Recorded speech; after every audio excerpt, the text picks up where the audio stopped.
Welcome to Native Exiles, Alderwood Community Church's podcast, where we talk about following Jesus and the tension of being in the world but not of it. And we are continuing on in our series right now on mental health. We have an amazing interview for you today.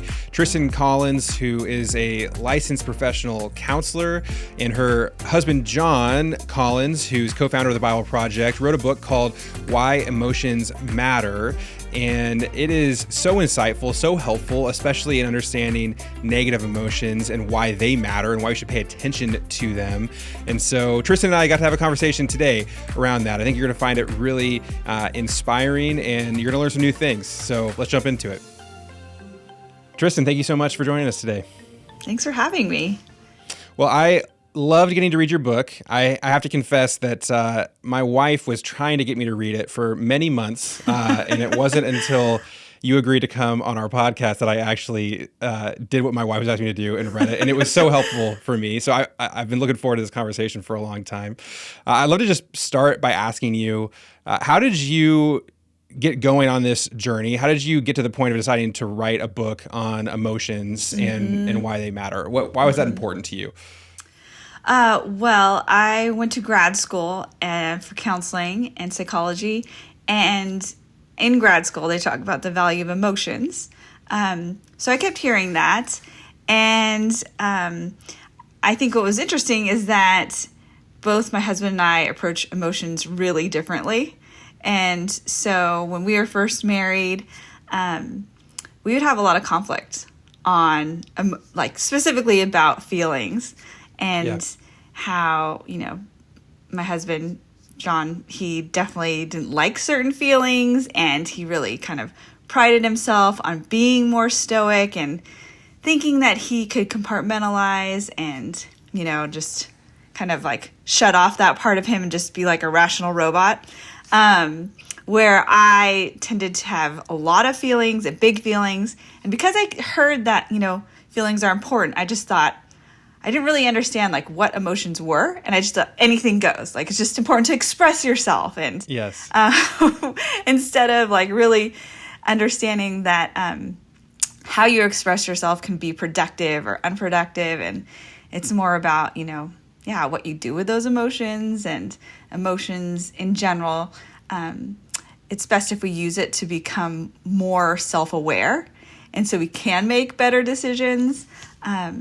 So my husband and I kind of came together, and he's really great at explaining things. And so this is kind of a culmination of both John and I and our journeys, and what, his using his gift of explaining things well, and us kind of working together as far as giving my perspective on, being a counseling therapist for over 15 years.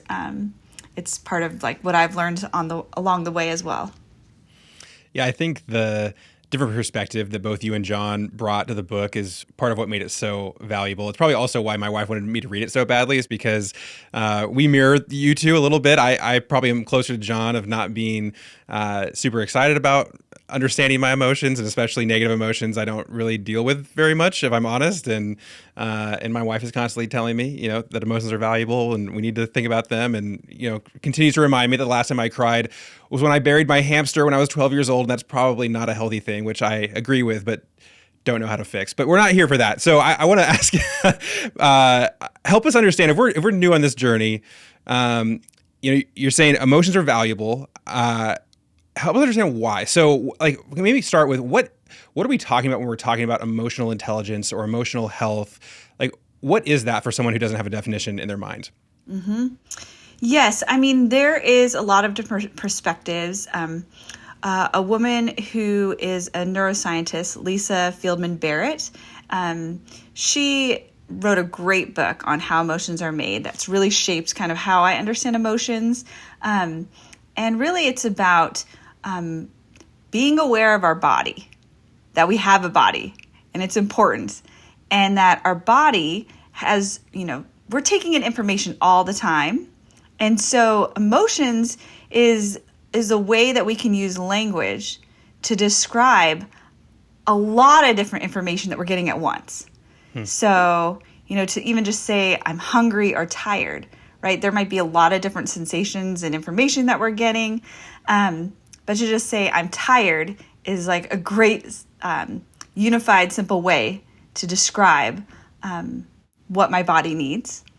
And so I think in general, emotions, when we can expand our language, it can help us to become more aware of our body and what it needs, and as well as communicate to other people what we need. Yeah, interesting. So you're saying that the emotions we feel, they're information signals of some kind. They're telling us something that our brain has maybe perceived, but we haven't consciously thought about. Is that the right way to describe that? Yeah, that our body perceives a lot of information. And so emotions in of itself is a little more subjective, right? Because like language, based on what culture you're in, you might describe your body sensations differently. So in one culture, we might call, a certain sensations as like, oh, I'm feeling really, sad. And then maybe another culture, they don't really have that same language. And so I guess, yeah, it's just, I think, trying to create order out of chaos in some ways. Yeah. And that our bodies just have so much chaos at times that trying to bring language to a lot of different sensations can help us create more order and structure in our own lives. Yeah. So then is that what it means to be emotionally intelligent, to be able to bring order to that? How do you exercise emotional intelligence with all the signals and the information that you have coming at you from your body? Yeah, that's a great question. The way that I sort of see emotional intelligence is it's about, first being aware of your body sensations. And then as you're aware of that, then like expanding your language to describe those sensations or those experiences.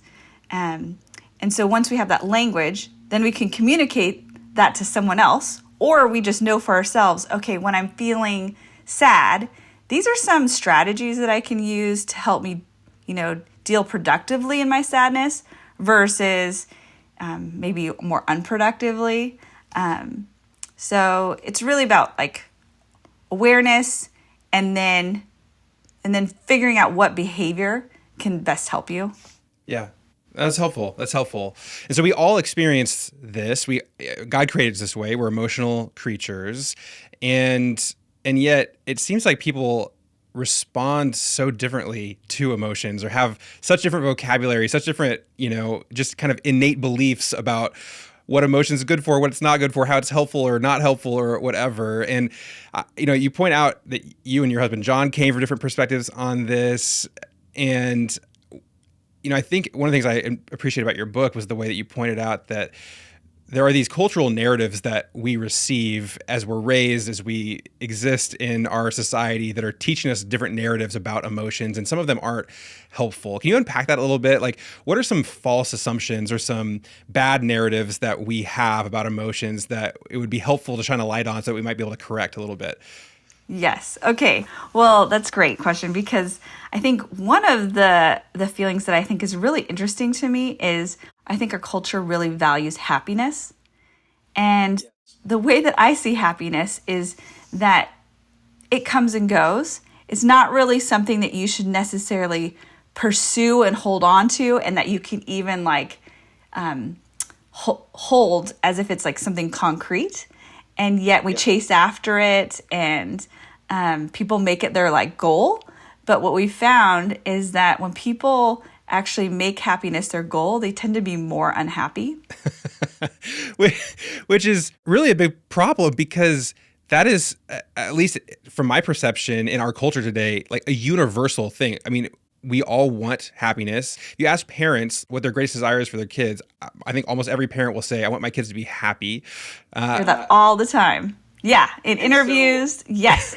So what I really appreciate is this researcher, Martin Seligman. He talked about how it's better to pursue well-being. And that well-being is like a lot of different things. Like it's about your relationships. It's about your pursuing your physical health. And instead of chasing after an emotion. So if you think of emotions, it's kind of more like the weather. You can't really control it, but there are things you can do to be prepared and to deal with the weather in a more productive way.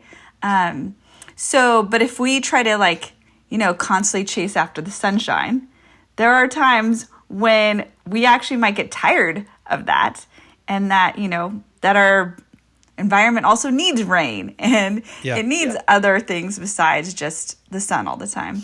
I'm curious, do you think for someone like me or maybe your husband, John, who doesn't dwell on negative emotions, it doesn't express negative emotions, I, if I'm just being honest, I think a lot of times don't really see the point of considering my negative emotions. Do you think that this kind of cultural push towards just the desire to be happy is one of the things that underlies the unwillingness to really unpack negative emotions? I think it could be definitely for some people. I think for, my husband isn't necessarily someone who just wants to be happy. But I would say it's more that he's had maybe negative experiences with negative feelings. So with anger, I think he associated anger as people being out of control and yelling and irrational.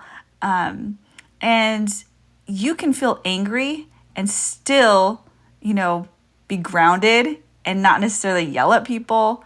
And that anger, I think, is really important signal because it often lets us know that, boundaries have been violated or our morals are being threatened.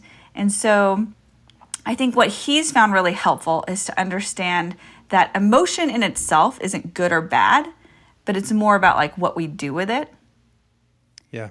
And I think what emotion can do is also not only alert us to problematic behavior, but can also alert us to problematic thoughts. And that's where I think often people think or conflate emotions as being bad, because let's say that I came up to you and I said, I feel like you don't like me. And so really that's not, I would say, an emotion, but people often use feeling as a way to say, something subjective, I feel like you don't like me. But in a sense, they have a thought in their mind that may they're or really may saying, not. I think you don't like me. Right. Yes. And so that thought that they have could be accurate or inaccurate. But that's where, I wanted us to focus on 6 kind of more basic emotions, because each of the ones that we named, they're not right or wrong. They just are a word that we have to kind of investigate to see what is this connected to? Is it connected to a helpful thought or maybe an unhelpful thought? Or is it connected to behavior that's helpful or unhelpful? More as a springboard to look deeper. Yeah, I really appreciated that. I mean, you worked through a number of emotions in your book. Most of them were, I think, what most people would consider to be negative emotions. You talked about happiness at the end, but talking about fear and anger and sadness and jealousy. I would love just to work through that with you a little bit. You talked a little bit about how anger is a signal that your expectations have not been met. Is that the right way to say that? Yeah. And so why is it important to pay attention to that? Why is it important to notice when you're feeling angry because expectations haven't been met? What would be the problem to ignoring that signal that your body is sending you? Well, I think what happens is when we ignore the signal, it just we pretty much default to whatever's been modeled to us. So maybe it's just internalizing and stuffing it. And anger gives us adrenaline often. And so if you think of it as your car is parked, but you're revving your engine, just Interesting. seething like that isn't necessarily helpful. And for some people, what can happen too is that you're upset about something, you're not really acknowledging that you're upset about it, but then you start getting really snippy or saying really passive-aggressive comments to somebody instead of being more aware to realize, oh, I feel like something is not going the way that I want it to go. What is that about? And maybe it's that, you thought that this deadline should have been met at work, but the person didn't meet that deadline, and you're bothered about it, but you're trying to pretend that you're not bothered. And so anger can really help us to, again, look deeper and say, why am I so upset? Maybe it's because this person has a pattern of dropping deadlines consistently. Or maybe it's because you have really high expectations that people should never make mistakes, even though this only happened once.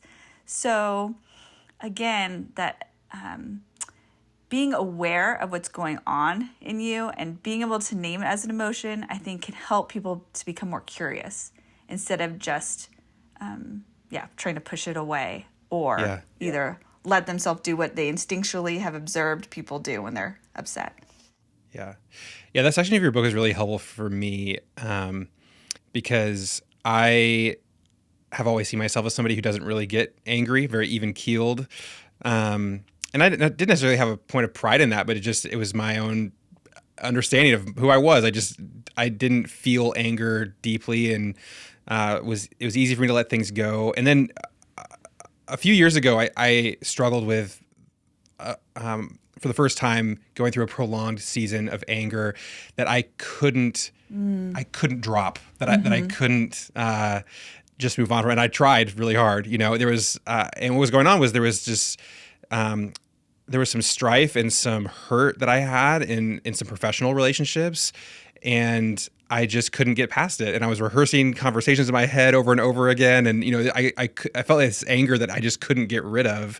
And part of what you wrote in your book about anger is that it's something that gives you the motivation to fix things. And that was one of the things that I didn't have the language for that at the time, but the anger that I couldn't let go of is what actually forced me in some ways to go have some hard conversations that I would have preferred to avoid emotionally, but that needed to happen to get expectations aligned and to be able to work well together and some of those things. And it was a really positive thing that I did that. And without the anger, I don't think that would have happened. I think, I would have let things continue to not work well.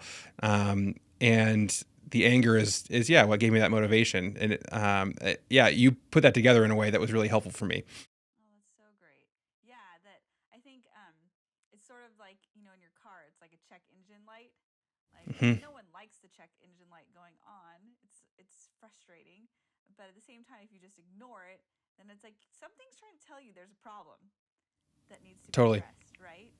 Yeah. And either you can pretend like the problem's not there, or you can actually have it activate you to do something about it. And it sounds like you did, and I'm glad that those conversations ended up being a productive conversation. Yeah, it doesn't always work out that way, but it did this time, which is nice. Yeah, let's talk about fear a little bit. Fear, again, one of those emotions that seems purely negative, I think, to many people. Would love to not be fearful. And I think also for followers of Jesus, this is one where I think there's some spiritual implications or overtones where, it feels like we're commanded not to fear. And so I think there's guilt here around, especially anxiety and things like that, where it feels like if we could just trust God more, we wouldn't fear. And if we're fearing too much, it's probably a sign of our own deficiency in some way. But you're saying that fear, again, is not morally a negative. It's a reality of who we are, and it has a positive role to play in our life if we can understand what's going on with fear. So help us understand that. Why should we pay attention to fear? Why can understanding a fear signal actually be helpful to us? Yes, exactly what you said. That fear in of itself isn't bad, but what is it trying to let us know, in a sense? Because I think maybe if you think about being let's say you're walking in the woods and you see a bear, to not feel any fear would sort of seem strange, right? Because fear is supposed to let you know. It's like our body's natural response to be get away. That is a threat. not only would it be strange, it would be very detrimental to your well-being, probably, if you didn't have some You're kind of like, fear. yeah, you're like, oh, it's like the bears that we see on the cartoons. We should just go up and pet them, right? And when people don't have an appropriate amount of fear, they can make really foolish decisions. So depends on the circumstance. Fear is supposed to let us know if there's a threat. The problem is that it's easier when we have a specific threat, like a bear. But what can happen to us is that fear can generalize, which I would say anxiety is generalized fear, where we don't know what the threat is, but our body is acting if we're constantly under threat.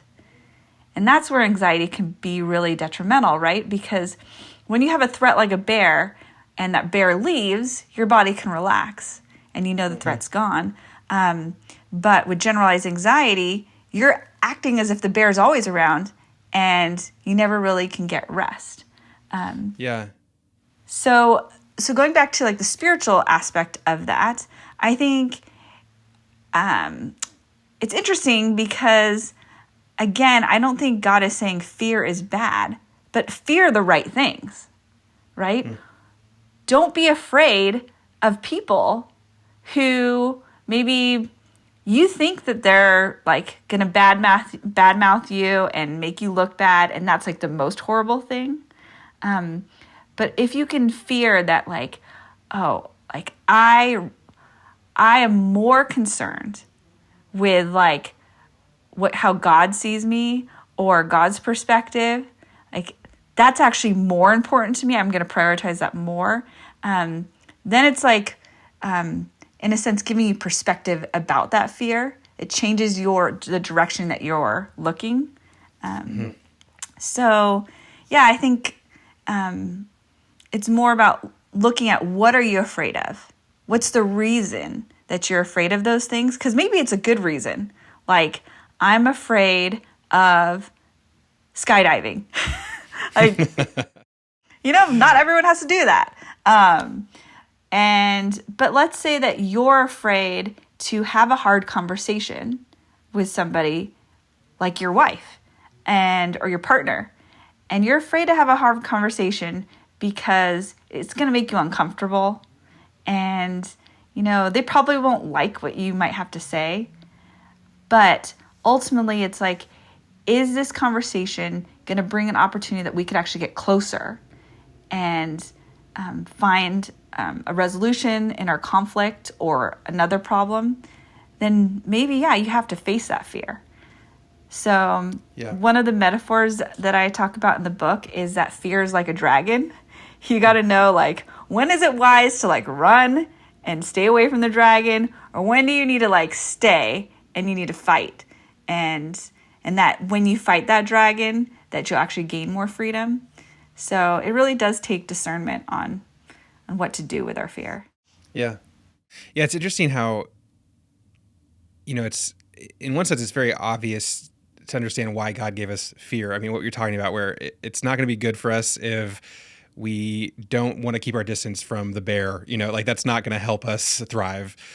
And yet it seems like there's this reality today where fear seems to be increasing, anxiety seems to be increasing. So many people struggling with anxiety right now.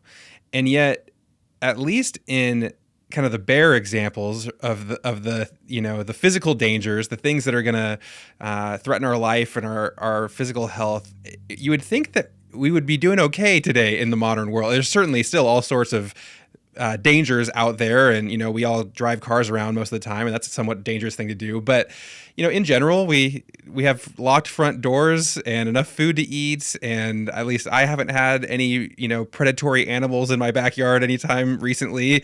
And so you would think that we would have this sense of less need for fear today, and yet the opposite seems to be happening in our culture, in our world. And I'm just curious if you have any thought on what's happening there. Like, why do you think anxiety is such a prevalent reality today for so many people? Mm-hmm. Yeah, well, I think part of it is that, we have so much information coming at us, And it used to be you really only had the information that was in front of you. And now I can know that there was a shooting or a massacre, like, across the country. Right. And so I think what can happen is that we're constantly getting information that we don't have control over, and we're getting a lot of it.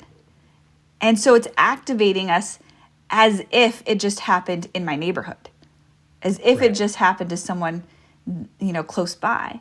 And so it's so difficult because I think, everything can have its benefit, and then it can have its cost. And I think part of the cost of knowing so much is that we're getting flooded with negative information that our bodies aren't used to being able to handle.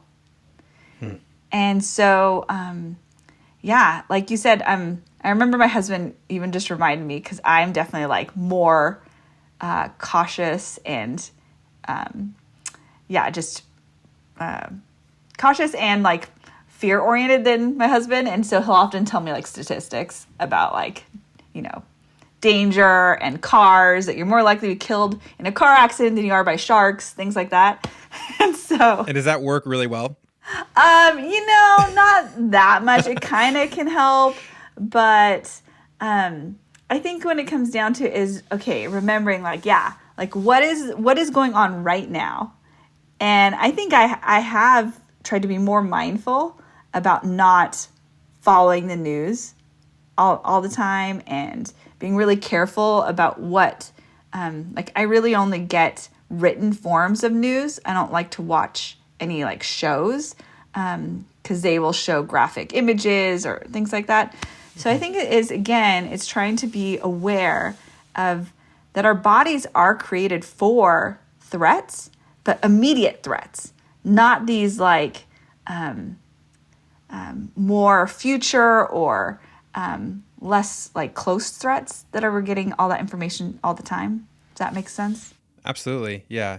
And I think it's just important to remember that we are embodied creatures. God made our body a certain way.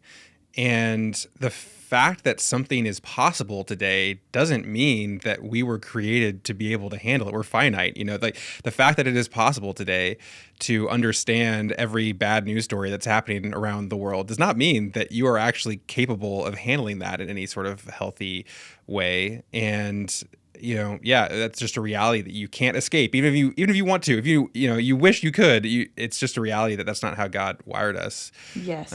Yes. I would love to talk a little bit about shame as well, which is one of the emotions that you cover, which again, like seems so negative and yet has some valuable things to add to our understanding of ourselves and our lives. So help us understand what is the positive contribution that shame can give us as a signal.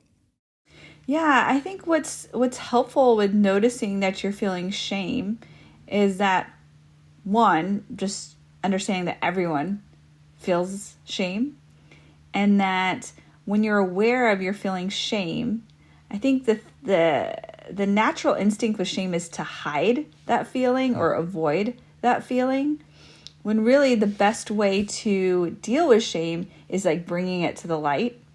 So sharing that with another person or being aware of that for yourself, because shame is different than guilt. So yeah, explain that. So what is shame? Yeah, so shame, one way to think about it is shame is like I am bad versus I did something bad would be guilt. So guilt can motivate you to make a behavioral change, where shame, it's very difficult to make any changes, because if your identity is bad, then there really isn't much hope for change. And so shame often can leave us feeling really hopeless and depressed. And we can just feel really disgusted too. Like shame has this kind of instinctual like disgust. And I think knowing that everybody deals with shame, and that one of the best strategies to deal with that shame in a productive way would be to identify it and to share with someone who you trust, that can, just, I think, affirm that you're not bad. Like God created us as like good, but yes, like evil twists the good. And I think it does that with lots of different things. But ultimately what we're created as is being image bearers of God. And that's our true identity. And yes, we make bad decisions. But I think going back to, there's always hope when you have an identity that you're loved by God no matter what. It actually can motivate us to make better decisions. But when we believe that we are bad, there really isn't hope. And it's sort of like, why wouldn't I just continue to make bad decisions? Yeah. Because if I'm bad in the depth of who I am, then there really, isn't much hope for change. Yeah. I know for some people, I would consider myself to have been in this category at one point. Shame is one of those words that I associated with like really bad things. So like, if you like really failed, if you, committed some crime and you were put in jail and, your wife had to raise your kids without you because you had made this horrible choice in life, like that would be something that would produce shame of, I'm this horrible person. But that in the normal everyday stuff of life of just, I'm not a perfect person. I make mistakes all the time, but I'm a normal, I go about my day like I think many people do. Like shame isn't something that I associated with that range of moral good and bad. But how does shame show up in just in normal everyday life? And for somebody who maybe doesn't feel like they carry a great deal of shame, how might they notice that signal? I think yes. That signal, I think one of the ways for me that I notice that I'm feeling shame is oftentimes I want to like offload the blame. So let's say that, my husband is giving me feedback about something that I did that, hurt him or bothered him. Like early on, it'd be just really easy for me to be like, well, but what about you? Like, or yes. What did you do? Like, and so shame is kind of like a hot potato. And for some people, that when you feel the shame, you want to offload it to somebody else. Yeah, defensiveness is like a shame reflex. Yes, exactly. So being defensive, blaming, having contempt for people, like, or people just shutting down. Those are often all signs that you might be dealing with shame. So you often just like close off or retaliate. Is it true that you can kind of go two different ways in responding to shame? Where like for some people, you respond to shame by kind of shrinking back and head down. Woe is me, maybe that kind of response. And for others, shame is actually the motivation for more of what is perceived outwardly as pride of asserting yourself. And is that true that there's kind of more than one way that shame causes a response in different people? Yeah, definitely. Yeah, I would say, there's lots of different ways people can respond to shame. And I mean, even within like the same person, 1 minute you could be like shrinking back, and the next minute you could be like making a joke to make someone else feel bad about themselves because you feel embarrassed, and you're like, well, either consciously or unconsciously, you want them to feel as bad as you do. Yeah, so shame, can have a lot of create a lot of problematic behavior. And so if someone is hearing that signal, what is that signaling you to do? What, you said bring it out into the light. Is that really the best thing? Is just you need community. You need someone who can hear what you're feeling shame about, and how is it that resolves the shame that you're feeling when someone else can see it and talk to you about it? How does that kind of break the spell? Well, I think love is the most powerful, antidote against shame, right? But at the same time, I think you can love someone and they can still choose to hold on to the shame. So Yes, I think part of it is just being aware of when you are feeling shame, and then knowing that it's really important and good to let that go. So if you have the belief that I am a horrible person, I'm only a sinner, like it's the only way God views me, that belief would create shame. And that if you look in, Genesis, before Genesis 3, that God created humans as good. That's our original design. And so if you can lean into that, which I think a lot of Christians can live post-fall and only view themselves post-fall instead of pre-fall, that I think that can help us understand that we're more than these negative feelings, these negative beliefs that we have about ourselves. Yeah, that's really helpful. I'm curious, you said you kind of started this journey as you recognized that you and your husband had just very different perspectives on emotion. I'm curious, as you guys have walked through this, you've written this book together, you've learned a ton, I'm sure. Looking back at where you are today versus where that started, what are you most grateful for? What has really leaning into emotions and trying to understand more of what's going on as we experience emotions, what has that brought about in your life and your marriage that you see as really positive? Mm-hmm. I think for me personally, I just have more awareness about, needs that have been met and really celebrating those things, and needs that aren't met. And then I think it's really created more connection and intimacy between my husband and I and my kids. Because when you can start to see that emotions aren't bad, you're not going to respond to them as a threat or, something that you want to shut down. And I think, one of the things that I really value is when either my husband or my boys can share, when they're upset about something. Because that means that they trust me enough to know that I can hold that really tender, vulnerable part of what they're dealing with.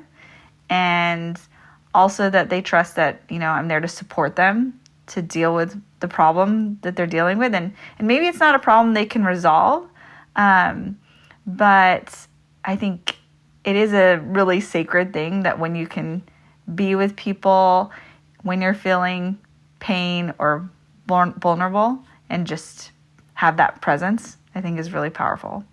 Yeah. Well, that's awesome. Well, Tristan, thank you so much for the conversation today. I really enjoyed it. Yeah, thank you. Well, that was Tristan Collins. Thank you so much for listening to us today. I hope you enjoyed this conversation. If you want to follow more of what Tristan's up to, you can go to our website, tristancollins.com, as well as I really encourage you to pick up the book that her and her husband John wrote, Why Emotions Matter. It goes into much more depth about all that we covered today and more. So grateful that you're joining us for Native Exiles. If it was helpful to you, really would encourage you to share it with a friend that you think might benefit from it. But until we see you next time, thanks. Have a good one.